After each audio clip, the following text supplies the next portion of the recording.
Kalau kita lihat ini juga kabar baik bagi penjualan motor listrik subsidi yang di awal tahun ini tampaknya juga sudah mulai kembali bertenaga dengan ada lonjakan hingga 31.000 unit Pak dari tahun lalu. 31 unit dari tahun lalu maksud kami.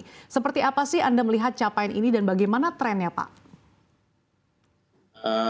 Ya, saya ingin sampaikan secara data yang di Sisapira, penjualan sepeda motor listrik dengan skema subsidi oleh pemerintah saat sekarang ini baik yang sudah dilakukan verifikasi atau yang sudah terdaftar di sistem Sisapira sekitar angka 20.000 lebih ya.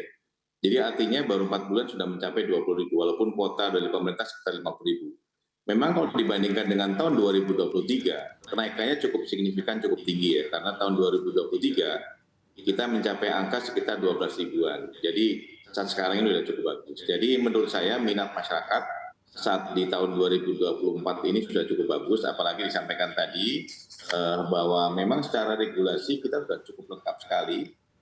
Namun demikian memang ada beberapa hal yang masih menjadi pertimbangan masyarakat untuk memiliki atau membeli sepeda motor listrik. Oke, apa saja tuh Pak pertimbangannya Pak?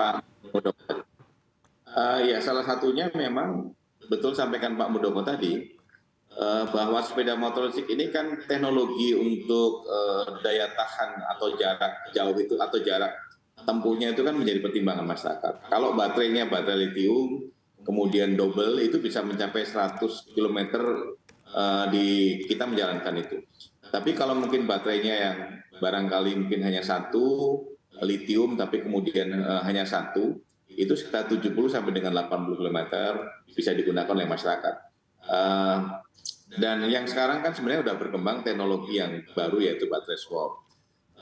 Pertimbangan yang lain sebetulnya adalah masyarakat melihat selain jarak juga adalah menyangkut masalah infrastruktur. Yaitu infrastruktur itu kalau saya ada dua. Yang pertama adalah terkait fast chargingnya atau chargingnya tadi yang bisa ditemukan di beberapa tempat umum, dan berikutnya juga adalah menyangkut masalah bengkel-bengkel untuk pemeliharaan. Masyarakat kan bertanya kalau mungkin ada kerusakan, walaupun sebetulnya kerusakan sepeda motor listrik ini sangat sederhana sekali perbaikannya, hanya menyangkut masalah kelistrikan, tidak ribet seperti mungkin sepeda motor yang combustion engine. Jadi pertimbangan yang oleh masyarakat itu, kalau harga saya kira dengan sekarang sudah ada program subsidi, ya saatnya lah sekarang masyarakat untuk bisa membeli, karena kalau sepeda motor yang harga 15 juta ke bawah, berarti dibantu dengan pemerintah 7 juta, artinya paling hanya sekitar 6 atau 7 juta masyarakat sudah bisa memiliki sepeda motor yang listrik ini. Oke, dengan Jadi, harga yang semakin affordable nih Pak, motor jenis apa sih yang paling banyak diminati? Iya, kalau saya lihat motor ini banyak ya merek yang sepeda motor listrik saat sekarang ini di Indonesia. Member saya ASMOLI, Asosiasi Sepeda Motor Listrik Indonesia saat sekarang ini, perkembangan dari tahun 2019 sampai dengan tahun 2023 kemarin itu sudah mencapai 40-an brand atau 40-an pabrik yang ada di Indonesia. Itu ada yang masih assembling, ada yang memang dari pabrik sepeda kemudian berkembang menjadi sepeda motor listrik, ada juga yang mungkin masih maklon, belum punya pabrik tapi sudah punya merek. Tapi secara kuantitas pabriknya cukup berkembang dari tahun 2019 sampai dengan sekarang, yaitu karena ada kemudahan dan adanya relaksasi atau kemudian insentif yang diberikan oleh pemerintah, baik kepada sektor industrinya maupun kepada penggunanya oleh masyarakat. Demikian. Oke, dengan semakin berkembangnya brand motor listrik di tanah air, bahkan tadi Anda sebutkan sudah bahkan mencapai 40-an, seperti apa sih Pak seiring dengan peningkatan brand ini sejalan juga dengan tren minat masyarakat untuk beralih ke sepeda motor listrik? Iya, sebetulnya sepeda motor listrik ini minat masyarakat kalau secara regulasi dan secara insentif oleh pemerintah itu sudah cukup lengkap sekali.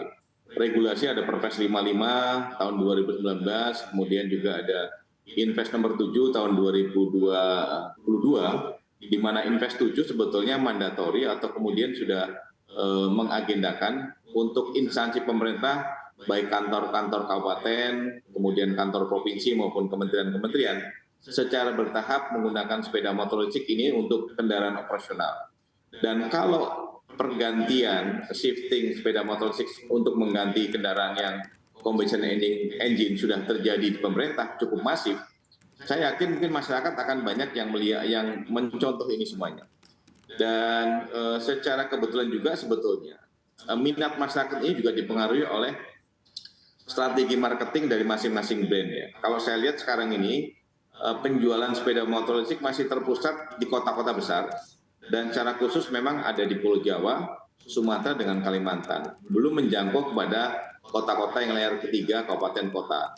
Dan ini memang sangat tergantung dengan kemampuan sama kemudian adalah komitmen dari perusahaan itu sendiri untuk cepat bisa mengembangkan usahanya, bisnisnya, sampai dengan ke tingkat-tingkat yang saya katakan tadi.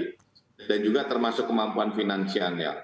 Tapi kalau saya lihat dari brand-brand yang cukup kuat, saat sekarang ini sudah cukup merata ya di beberapa daerah. Dan kita harapkan sejalan dengan kemampuan industri yang cukup tinggi dari sektor finansialnya, financing, ya kita harapkan minat itu akan bertumbuh. Karena masyarakat juga butuh edukasi, butuh contoh juga bahwa pemerintah sudah menggunakan, dan kemudian edukasinya adalah bahwa sepeda motor listrik ini lebih irit dibandingkan dengan bahan bakar bensin, pastinya akan banyak yang beralih ke sana dan minat akan tumbuh dengan cepat seperti itu.